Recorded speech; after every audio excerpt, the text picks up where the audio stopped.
এই দুনিয়াতে যখন কেউ আপনাকে অন্যায়ভাবে কাঁদায়, তখন ফেরেশতাদের আল্লাহ পাক জিজ্ঞাসা করেন, ও ফেরেশতারা, আমার বান্দাকে কাঁদালো কে? আমার বান্দার চোখে পানি আনলো কে? কে এই চোখের পানির কারণ? তখন ফেরেশতারা রবকে বলেন যে আল্লাহ অমুক অমুক এইভাবে আপনার বান্দাকে কষ্ট দিয়েছেন। তখন মহান রব্বুল আলামিন বলেন যে ফেরেশতারা, তোমরা সাক্ষী থেকো, আমার এই বান্দার চোখ থেকে ঝরা প্রত্যেকটা পানির বদলা আমি হাসরের ময়দানে নেব। প্রত্যেকটা চোখের পানির ফোঁটার হিসাব নেব, কারণ বান্দাটা আমার। আমি আমার বান্দাকে অনেক ভালোবাসা দিয়ে, অনেক মহব্বতের সহিত, অনেক মায়া অন্তরে ধারণ করে সৃষ্টি করেছি। আমি আল্লাহ সমস্ত সৃষ্টিকে আদেশ দিয়ে বানিয়েছি। আশরাফুল মাখলুকাতকে আমি মহব্বত দিয়ে বানিয়েছি। সত্যি বলতে কোনো বান্দাকে কষ্ট দেওয়া মহান রব্বুল আলামিন পছন্দ করেন না। আমাদের আল্লাহ, আমাদের রব কোনোভাবেই এটাকে পছন্দ করেন না। দেখবেন যখনই কষ্ট আসবে তখন আপন মানুষগুলো একটু সাইড কেটে যাবে। তখন কিছু মানুষ সত্যি অবহেলার সহিত দেখবে।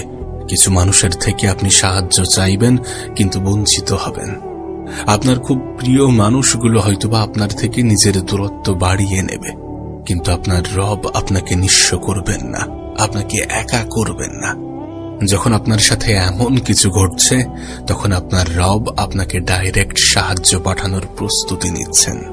আপনি দেখবেন যখন ধান চাষ হয় এবং ধান গাছ বড় হয়, তখন তার উপর দিয়ে অনেক ঝোড়ো হাওয়া বয়ে যায়, এবং ওই ঝোড়ো হাওয়াতে কিছু ধান পুড়ে যায়।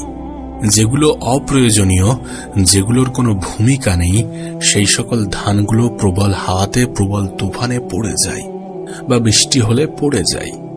আমাদের জীবনেও এমনও কিছু তুফান আল্লাহ পাক পাঠান, এমনও কিছু তুফান আমাদের জীবনে আসে যেগুলোর মাধ্যমে আল্লাহ পাক আমাদের জীবনের কিছু অপ্রয়োজনীয় মানুষগুলোকে ছাঁটাই করে দেন। যারা আমাদের জন্য উপযুক্ত ছিল না, কোনোভাবেই উপযুক্ত ছিল না, তাদেরকে ছাঁটাই করে দেন। আপনি নিজেই বলেন না, যদি বিপদ না আসতো তাহলে কে বন্ধু কে শত্রু তাহলে কি চেনা যেত? যদি বিপদ না আসতো তাহলে কে আপন আর কে পর সেটা কি বোঝা যেত? এই জিনিসগুলোকে জানার জন্য, প্র্যাকটিক্যালি এই জিনিসগুলোকে বোঝার জন্য আল্লাহ পাক আমাদের সামনে কিছু সিচুয়েশনে এনে দেন, এমন কিছু পরিস্থিতি যেখানে আমরা মানুষ চিনতে সক্ষম হই, যেখানে আমরা বাস্তবতাকে অনেক কাছ থেকে উপলব্ধি করি, অনেক কাছ থেকে অনুভব করি, রিয়েলাইজ করি। যাদেরকে ছাড়া আপনি থাকতে পারতেন না, সেই সকল মানুষগুলো যখন আপনার থেকে দূরে সরে যায়, আপনার থেকে চলে যায়, তখন আপনার কাছে এই বিষয়টা স্পষ্ট হয়ে যায় যে পৃথিবীতে রবের থেকে অধিক আপন কেউ নয়। আর পক্ষান্তরে এটাই বাস্তব, এটাই সত্য। আপনি দেখবেন আমাদের সমাজে একটা কথা প্রচলিত আছে যে অভাব যখন দরজায় আসে তখন ভালোবাসা জ্বালানা দিয়ে পালিয়ে যায়। আপনার কি মনে হয় এই কথাগুলো কি এমনি এমনি প্রতিষ্ঠিত হয়েছে? অনেক ঘটনার সাক্ষী হওয়ার পরেই তো এটা প্রবাদ বাক্য হয়ে এসেছে। একটা বিষয় বোঝার চেষ্টা করবেন, মহান রব্বুল আলামিন যখন কাউকে আপন করতে চায় তখন তাকে একটু দুনিয়ার মানুষগুলো থেকে দূরে রেখে দেয়, দূরে সরিয়ে দেয়। তার মন এবং মস্তিষ্ক থেকে দুনিয়ার আকর্ষণটা অনেকাংশেই কমিয়ে দেয়। আর এর ফলে কি হয় জানেন? সেই মানুষটি পাওয়ার হিসাবও করে না, হারানোর ভয়ও করে না। আর যখন সে পাওয়ার হিসাব করে না, হারানোর ভয় করে না, তখন তার মাথায়, তখন তার মনে কোনো টেনশন থাকে না। বিশ্বাস করেন, যখন আপনি আল্লাহর সাথে গভীর সম্পর্ক তৈরি করবেন, যখন আপনি রাতের অন্ধকারে আপনার রবের সাথে কথোপকথন করবেন, যখন আপনি বিছানায় শুয়ে আপনার রবকেই স্মরণ করবেন, যখন সবাই ঘুমিয়ে পড়েছে আর আপনি আপনার রবকে স্মরণ করছেন, আপনার মনের সমস্ত দুঃখ কষ্টের কাহিনীগুলো আপনার রবের সাথে শেয়ার করছেন, খুলে বলছেন, তখন আপনার রব আপনার কথাগুলো মন দিয়ে শোনেন এবং তিনি আপনার জন্য এমন কিছুর ব্যবস্থা করেন যেটা আপনার জন্য সব থেকে বেশি উত্তম হবে। মহান রব্বুল আলামিন আমাদেরকে নেক আমলের সাথে বন্ধুত্ব করার তৌফিক দান করুক, খারাপ জিনিসগুলো থেকে দূরে থাকার, ভালো জিনিসের সংস্পর্শে আসার পৃথিবীর বাস্তবতাকে বুঝে রবের সান্নিধ্যে আসার তৌফিক দান করুক। আর তিনি আমাদেরকে এমনটা করে থাকেন। বিভিন্ন আঘাত, বিভিন্ন ইঙ্গিতের মাধ্যমে তিনি আমাদের মধ্যে পরিবর্তন আনার চিন্তা ভাবনা তৈরি করে দেন। তিনি আমাদেরকে নিজের দিকে আনার একটা মাধ্যম বানিয়ে দেন।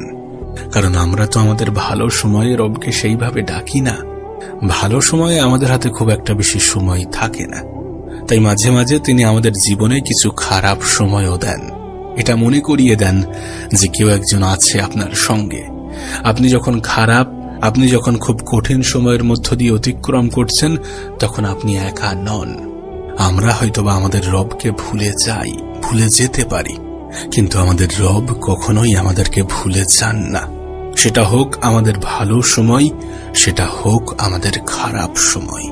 নিঃসন্দেহে আপনার চোখের পানিগুলো আপনার রবের কাছে অনেক বেশি মূল্যবান। আপনি যখন অশ্রুসিক্ত চোখ নিয়ে আপনার রবের কাছে কিছু চাইবেন, মন থেকে কিছু চাইবেন, তখন তিনি কি আপনাকে বঞ্চিত করবেন? কখনোই তিনি বঞ্চিত করবেন না, কখনোই তিনি নিরাশ করবেন না, যদি সেটা আপনার জন্য উপযুক্ত হয়। যদি আমাদের পরিকল্পনা এবং রবের পরিকল্পনা এক হয়। সব ক্ষেত্রে কিন্তু আমাদের পরিকল্পনা এবং রবের পরিকল্পনা এক হয় না। সেই জন্য আমরা কখনো কখনো বঞ্চিত হই এবং সেটা আমাদের জন্য ক্ষতিকর, এটা আমরা বুঝতে পারি না। একটা কথা মনে রাখবেন, আমাদের পরিকল্পনায় ভুল থাকতে পারে, কিন্তু রবের পরিকল্পনাতে কোনো ভুল থাকে না। আমাদের দ্বারা ভুল হতে পারে, কিন্তু রবের দ্বারা কখনোই কোনো ভুল হওয়া সম্ভব নয়। কখনো কখনো আপনি যেটা চাইছেন সেটা পাচ্ছেন না, বা আপনি যেমনটা চেয়েছিলেন তেমনটা হচ্ছে না। তার কারণ আপনার পরিকল্পনা এবং রবের পরিকল্পনা এক নয়। তার কারণ আপনি যেটা চাইছিলেন বা চাইতেন সেটা হয়তোবা আপনার জন্য উপযুক্ত নয়। যদি সত্যি আপনার জন্য উপযুক্ত হয়, আর যদি অশ্রুমাখা জল নিয়ে আপনি আপনার রবের কাছে কিছু চান, তাহলে আপনার রব আপনাকে বঞ্চিত করবেন না। কারণ বান্দার চোখের পানি রব সহ্য করতে পারেন না। যারা আপনার চোখের পানি ঝরায় তারা আপনার রবের কাছেও অপছন্দ, শুধুমাত্র আপনার কাছে নয়। কারণ আপনার রব আপনাকে অনেক মহব্বতের সহিত বানিয়েছেন। কেউ একজন বিনা অপরাধে, বিনা দোষে আপনাকে আঘাত করবে, আর আপনার রব সেটাকে খুব হাসি মুখে মেনে নেবে, বিষয়টা কিন্তু এমন নয়। যদি আপনাকে কেউ আঘাত দেয়, তাহলে সেই মানুষকে আপনার রব তখনই ক্ষমা করবেন যখন আপনি ক্ষমা করবেন। সেই জন্য যখন আমরা কাউকে আঘাত দিয়ে কথা বলি, কষ্ট দিয়ে কথা বলি, তখন আমাদের রব সেটা দেখেন, এবং ওই মানুষটা যখন পরবর্তীকালে ক্ষমা চাই রবের কাছে, তখন রব বলেন যে তুমি যাকে আঘাত করেছো, তুমি যাকে কষ্ট দিয়েছ, আগে তার কাছে ক্ষমা চাও। যদি সে তোমাকে ক্ষমা করে দেয়, তাহলে আমিও তোমাকে ক্ষমা করে দেব। কেউ আপনাকে বিনা কারণে, বিনা অপরাধে আঘাত দিয়ে পার পেয়ে যাবে, বিষয়টা কিন্তু এমন নয়। কেউ আপনার চোখের পানির কারণ হবে এবং সে পার পেয়ে যাবে, বিষয়টা মোটেই এমন নয়। আপনার রব সেই ব্যক্তিকে, সেই মানুষকে ততক্ষণ পর্যন্ত ক্ষমা করবেন না যতক্ষণ আপনি নিজে না ক্ষমা করছেন। কারণ আপনার চোখের পানির মূল্য নিঃসন্দেহে আপনার রবের কাছে অনেক বেশি। সেই জন্য আমরা নিজেরাও যখন আমাদের রবের শরণাপন্ন হই, যখন আমরা আমাদের রবকে স্মরণ করি, যখন আমরা দোয়া করি, তখন মন থেকে চাওয়া উচিত। একজন ভিক্ষুকের মতো কান্না করতে করতে চাওয়া উচিত।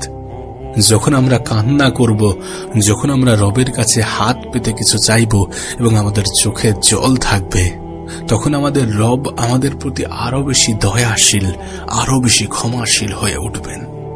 কারণ আপনার চোখের পানির মূল্য আপনার রবের কাছে অনেক বেশি। এই পৃথিবীতে আপনার অনেক কাছের মানুষ, অনেক আপন মানুষ অনেক সহজে আপনাকে বলে দেবে যে আপনার কি হলো না হলো তাতে আমাদের কোনো যায় আসে না। তুমি কি অবস্থাতে আছো, কি অবস্থাতে জীবন কাটাচ্ছ, তাতে আমাদের কোনো যায় আসে না। অনেক সহজে হয়তোবা অনেক আপন মানুষ, অনেক কাছের মানুষ, অনেক বন্ধু বান্ধব বলে দেবে, কিন্তু আপনার রব কখনোই এমনটা করবেন না। আপনি যখন কষ্টে থাকেন, তখন আপনার রব কিন্তু আপনাকে দেখেন। আপনার চোখের পানির মূল্য আপনার রব জানেন। নিঃসন্দেহে আপনি আপনার রবের কাছে অনেক বেশি দামি।